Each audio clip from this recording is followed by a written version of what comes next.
TRS ప్రభుత్వం ప్రజాస్వామ్యానికి విరుద్ధంగా ప్రవర్తిస్తోందని ఎమ్మెల్యే సీతక్క అన్నారు. ప్రతిపక్షం లేకుండా చేయాలనే ఉద్దేశంతో పనిచేస్తోందని ఆమె విమర్శించారు.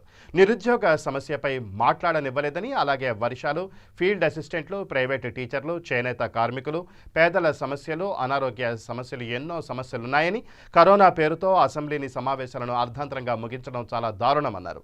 అసెంబ్లీకి ముందు కేసీఆర్ ఆర్భాటపు ప్రకటనలు చేస్తున్నారు, కానీ అసెంబ్లీలో కాంగ్రెస్ సభ్యుల్ని అవమానకరంగా మాట్లాడారు అని చెప్పారు.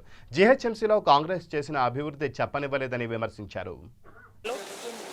ఇందాక మా సిఎల్పి నేత చెప్పినట్టుగా ప్రతి అసెంబ్లీ స్టార్ట్ అయ్యే ముందు ఆర్భాటపు ప్రకటనలు, మీ ఇష్టం ఉన్నంతసేపు మాట్లాడతాం, ఎన్ని సమస్యలైనా చర్చిస్తాం, ఎంతైనా టైం ఇస్తామనేమో స్టార్టింగ్ రోజు.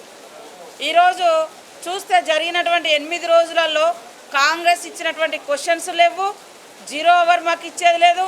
బిల్లుల మీద మాట్లాడమంటారు, వాళ్ళకి నచ్చిన బిల్లులు పెట్టుకున్నారు, పాస్ చేసుకున్నారు. మాట్లాడితే అత్యంత ఘోరంగా, అవమానకరంగా, హ్యూమిలేషన్ చేసే విధంగా వాళ్ళ మంత్రులు మమ్మల్ని తిట్టడము, లేదా వాళ్ళ సభ్యులు వాళ్ళని వాళ్ళు డబ్బా కొట్టుకోవడం, ఇంతకంటే ఈ అసెంబ్లీలో జరిగింది గొప్ప ఏం లేదు.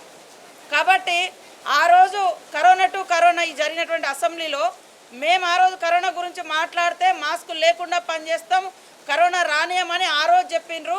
ఈ రోజేమో కరోనా వస్తుందని చెప్పి మళ్ళీ వాయిదేసుకొని పోయినరు.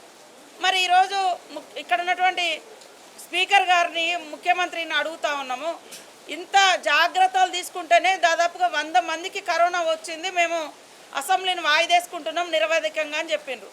మరి రాష్ట్రంలో ఉన్నటువంటి మూలలు ఉన్నటువంటి ప్రజల యొక్క పరిస్థితి ఏంది అంటే, మీరు ఇన్ని రోజులు చేసినటువంటి టెస్టులన్నీ కూడా చాలా తక్కువ, తప్పుడు లెక్కలు చెప్పారు అనేది ఈరోజు అర్థమవుతుంది. కరోనాకు కావాల్సినటువంటి అన్ని జాగ్రత్తలు తీసుకుంటామనే మీరు అసెంబ్లీని పెట్టారు. ఈరోజు ప్రతిపక్ష పార్టీలు వేసేటువంటి ప్రశ్నలకు కానీ, లేదా ప్రజలు ఎదురు చూస్తున్న రాష్ట్ర ప్రజలు రకరకాల సెక్షన్స్, ఉద్యోగులు కానీ లేదా ప్రజలు కానీ చూస్తున్న వాటికి చర్చించలేక, ఇవాళ ప్రతిపక్షాలు మేము అడిగేటువంటి వాటికి జవాబు చెప్పలేక, మాకు కనీస అవకాశం ఇవ్వలేక మరి పారిపోయినటువంటి పరిస్థితి.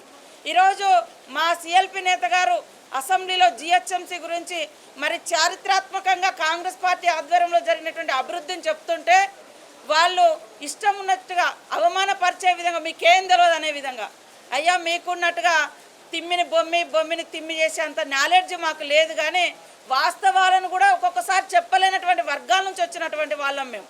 ప్రతిసారి అయ్యా కొడుకులు ఇదే రకంగా మమ్మల్ని అవమానిస్తూ ఉన్నారు. మీరు 72,000 కోట్లు పెట్టి ఏం చేసిర్రంటే, పార్కులు చెప్పారు, లాటరీలు చెప్పారు, బాత్రూమ్లు చెప్పారు హైదరాబాద్లో. మరి ఒక్కటన్నా ఇందాక మా భట్టి గారు చెప్పినట్టు, లేదా మా అసెంబ్లీలో అన్న మాట్లాడినట్టుగా ఒక్క